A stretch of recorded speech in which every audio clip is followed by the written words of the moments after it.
All right, so what we're going to do today is look at completing the square, which is a big thing that's used in Algebra 2 and definitely in pre-calc. But we're looking at the foundation today, so we're just rewriting or finding the value that helps us complete the square. So in order to do that, the main thing that's happening today is we are looking at b divided by 2 squared. Okay, that gives us this c value that we're talking about in numbers 1, 2, and 3. Now let's talk about what that b value is. If you remember, quadratics are in the form of ax squared plus bx plus c. So we are really looking at that middle term. Okay, so what we're trying to do is we're trying to rewrite it so that it becomes a square trinomial. Okay, so if we're looking at number 1, we are trying to find this c value here that makes it a square binomial, or square trinomial. The way they do that is by doing this b divided by 2 squared. So our b value is 18. We are going to divide it by 2. And I write it out a little bit long, and you'll see why in a second. We get 9 squared, which means the c value is 81. Okay, you do not have to show all that work, but I'll show you why in a second. I kind of do that extra step. All right, so that's essentially what they're asking for numbers 1, 2, and 3. So number 2, again, if I want to find the c value, what I need to do is b divided by 2. Now this time it's negative 14 divided by 2. And negative 14 divided by 2 is negative 7. Negative 7 squared gives me a positive 49. Remember, anytime it's a negative squared, we get a positive. Okay. Then on our last one, sometimes our b value is not an even number. So when you divide it by 2, it doesn't give me something that we would consider nice. So remember, all we have to do then is just square both of them. So 15 squared is 225, and 2 squared is 4. Okay. I would definitely prefer not having the decimal and just working with those fractions right now. Okay. Now, the next step in completing the square is what you are instructed to do on numbers 4, 5, and 6. On these, it says find the value of c, then rewrite as a perfect square binomial. In other words, this is what you could do if you were to factor that perfect, or if you were to factor this trinomial, it's what you would get from it. Okay, but we actually don't have to factor based off of what we've been doing up here, and I'll show you in a second. Okay, so again, first thing we need to do is find the value of c, which in this case is this blank now. So what we're going to do is b divided by 2 squared. Now, the reason why I always do this extra step, because most of you would probably jump from that first one to just your c value, is because this part helps me with the perfect square binomial. Okay, now first off, 2 squared gives me 4, and that's what we would put in our blank as our c value. Now this helps me rewrite it as factored, as a perfect square binomial. What you do is right before you square that number, all you have to do is tack on an x in the front, and that's what it is if you were to factor it. As a little side note, again, you don't have to do it this way. I'd much prefer you keep this habit. But if we were to factor this trinomial, we would do our x, and on top, first times last gives me 4, and our middle number is 4, so we need to multiply to 4, add to 4, and we would get 2 and 2, which would end up being x plus 2, x plus 2. Okay, so it works every single time, and we'll show you in this next one as well. So again, we start off with b divided by 2. Again, this is negative 8.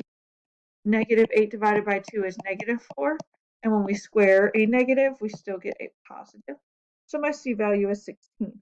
So again, we take right before we square it, and that's what we use as our perfect square binomial, x minus 4 squared.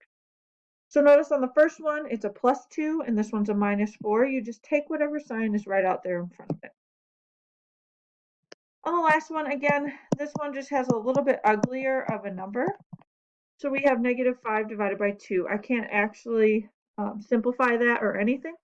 So all we do is square both of them. So we get 25 in the numerator and 4 in the denominator. You can put a decimal, but I'm going to keep them as fractions. So again, this is where it gets kind of tricky. You're like, okay, wait, which one do I use? Remember, it's always the one that's right before you square them. So we squared them to get 25 over 4. So this is what we use as the x minus 5 halves squared. A little uglier. You're not going to see ones like that very often, but we wanted to make sure that you saw some of those. Okay. So this is the main concept that we're working with today. We are going to take it one step further, but it pretty much is the same idea. Okay. All right.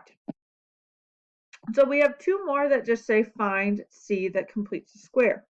If you take a look at this, there's something that's a little bit different than what we've been doing. So far, everything that we've had has an A value of 1, right?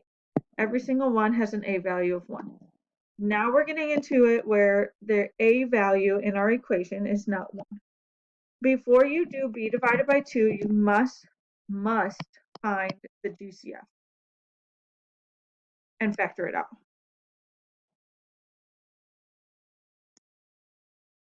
Okay, so we have to do that first. Okay, this is huge. All right, so in this one, we need to take out a 2. We have x squared minus 2x plus blank. And remember that blank is the C value that you're trying to get. At this point, we do the same thing that we were just doing. We're kind of just focusing on this part. So B is now negative 2, and negative 2 divided by 2 is negative 1. When you square negative 1, you get 1.